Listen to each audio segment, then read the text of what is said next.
Hello Aries, Sun, Moon Rising, and Venus signs. Kamusta kayo? Sana po ay nasa mabuti kayong kalagayan. Welcome back po sa Star Tarot. At kung bago kayo rito, welcome din po kayo.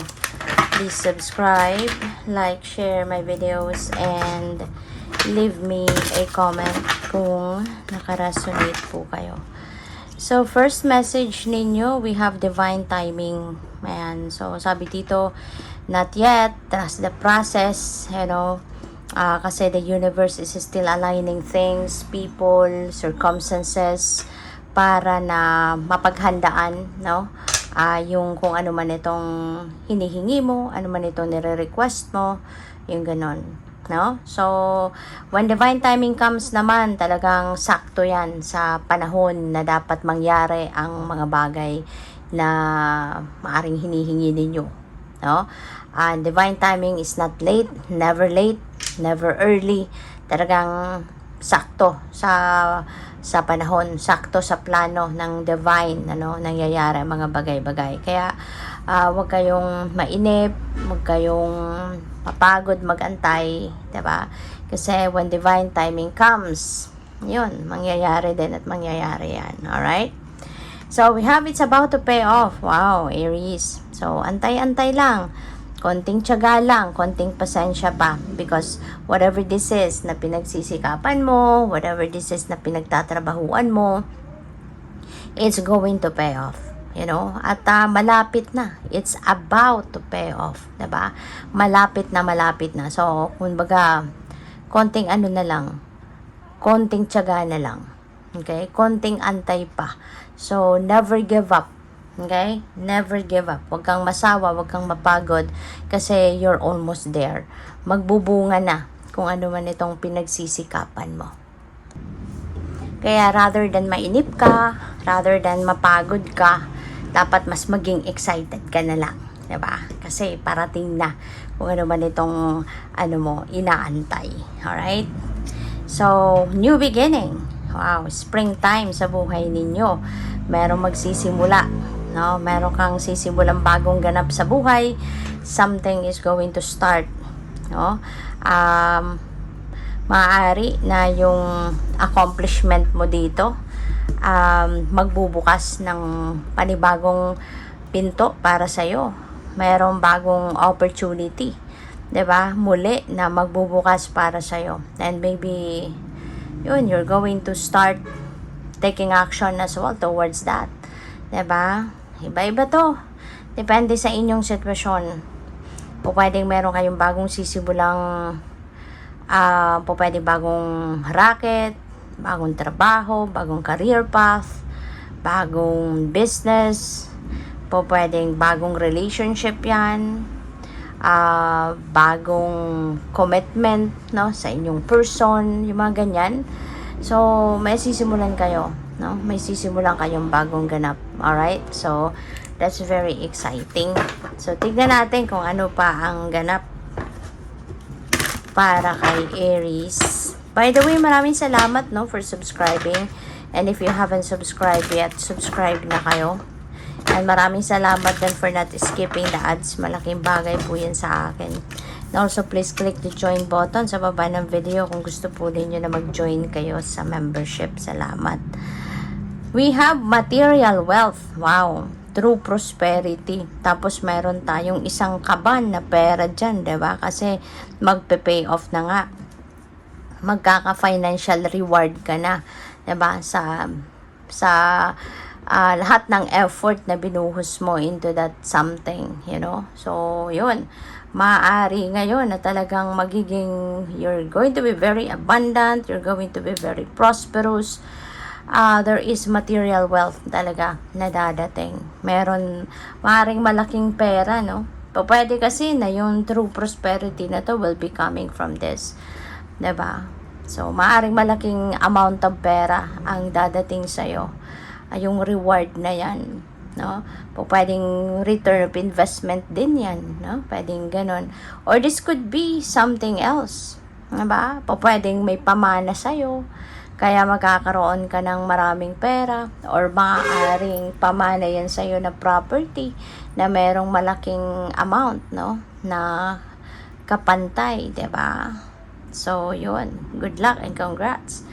We have the Horse King, assistance and control. Maaari ng iba sa inyo dito may need some assistance, may need help in order for you to take control of your life or take control of your business, to take control of your finances, diba? So, pwedeng yung assistance na to could be hindi naman talaga physical help ang kailangan mo, kundi pwedeng advice, pwedeng guidance, pwedeng ganon, no? Pwedeng kailangan mo lang ng opinion, yung ganon, no? Kaya good luck sa iyo, Aries. So, we have the Dragon's Duel. May inner conflict, you know. Pwedeng may hindi ka, alam mo yun, hindi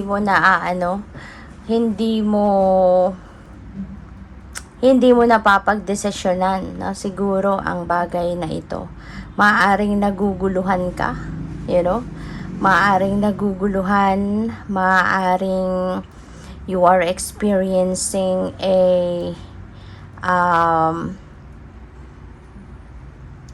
siguro yung hindi ka sigurado, alam mo yun, yung parang meron kang idea, may naiisip ka kung anong gagawin, pero hindi ka sigurado, you know, something is bothering you, parang ganon, kaya hindi mo mapagdesisyonan pa yung bagay na to. You can't make up your mind. Maaring ang daming tumatakbo sa isip mo, no? Parang ganon. So, tignan natin kung ano pa ang ganap. Siguro yung gusto ng isip mo, hindi yun ang naririnig mo from your heart, diba? So, kaya yun, gulong-gulo. So, what else? We have 7 of Pentacles. Ayan. So, parang it's about to pay off. Diba? Si 7 of Pentacles kasi you've done everything you can already dito. Nagawa mo na ang lahat ng kailangan mong gawin. Nagawa mo ng lahat ng gusto mong gawin dito. You know? Kaya, yan si 7 of Pentacles? Parang iniisip mo rito na nagawa ko ng lahat. I'm just going to wait, diba? For the right time para dumating na yung mga bagay na ito. So, kung ano man itong ini-envision ninyo for yourself, talagang yan ay paparating na. No? Konting antay na lang, konting tiyaga na lang. Kasi alam mo yan, nararamdaman mo din yan na konting kembot na lang, diba? Konting antay na lang, konting tulog na lang, dadating na yung inaantay mo. So, what else? We have Wheel of Fortune, Aries. So, sikliglig, umaapaw ang swerte mo. This is really beautiful. So, meron kang, it's about to pay off, material wealth and true prosperity. Tapos, tignan mo, diba? May swerte, babalot sa'yo. Kaya, talagang most likely, yung mga magagandang pangyayari na to, magagandang pagbabago is definitely going to happen.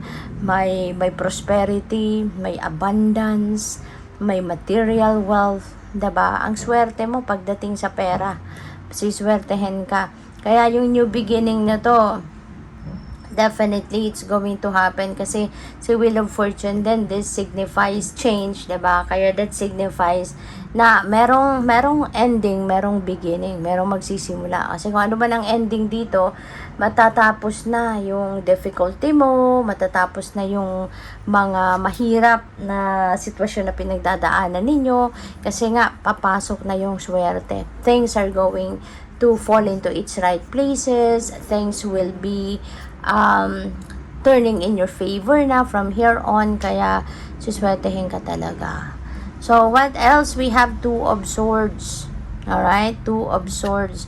So, si 2 of Swords, decision talaga ito. You know? So, kaya kayo naguguluhan. No? Kasi nga, maaaring hindi pa, it's either marami pang impormasyon ang kailangan mong tignan dito, or pwede rin na meron ditong mga uncertainty and yun, so siguro makakatulong sa iyo if you are going to step back from it muna, tignan mo muna look at things at a higher perspective. Baka makatulong sa'yo na mas makita mo yung pangkalahatan, no? Yung kabuuan ng inyong sitwasyon, no? So, good luck. Thank you for watching. Love and light. Namaste.